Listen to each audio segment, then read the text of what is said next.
দুভৰি নথকাকৈ কৃষি কৰ্মৰে উজ্বলিছে গহপুৰৰ এজন যুৱক।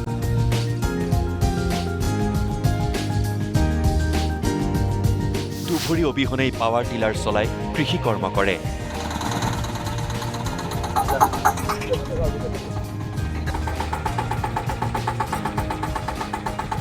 দুহাতত কোৰ লৈ চহাইছে মাটি, চিকুনাইছে কৃষিভূমি।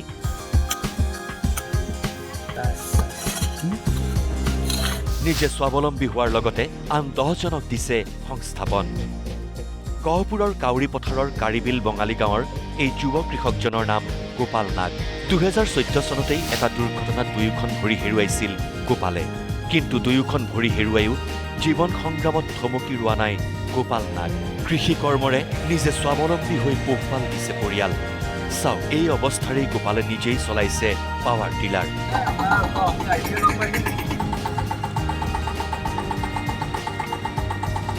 দুহাতত কোৰ লৈ নিজেই চহাইছে পথাৰ, চিকুনাইছে কবি খেতিৰ মাজৰ হাবি বন। শাক পাচলিৰ খেতিৰে বছৰি লাখ লাখ টকা উপাৰ্জন কৰি গোপালে পোহপাল দিছে নিজৰ পৰিয়াল। আপোনালোকক ধন্যবাদ জনাওঁ যে কৈছোঁ নাই, আপোনালোকে মোক এই পৰ্যায়লৈকে লৈ আহিছে।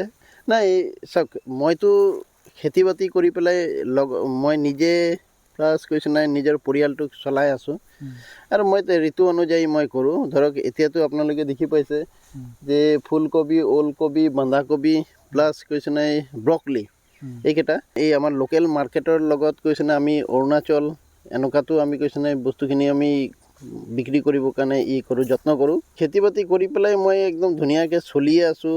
এই কৃষি কৰ্মৰ জৰিয়তে গোপাল যে নিজেই স্বাৱলম্বী হৈছে তেনে নহয়। গোপালৰ কৃষি পথাৰত কাম কৰি জীৱন নিৰ্বাহ কৰি আছে আন 4টাকৈ পৰিয়ালে। চৰকাৰৰ সহায়কো প্ৰশংসা কৰিলে যুৱ কৃষক গোপাল নাগে। মানুহে নানান ধৰণৰ কথা কৈছিলে সেইটো সময়ত, কৈছিলে যে এনেকুৱা জীৱনতকৈ মৰি যোৱাটোৱেই ভাল আছিল। ক'ত, মইতো এতিয়া একদম আৰামত চলি আছোঁ, কোনো নাই।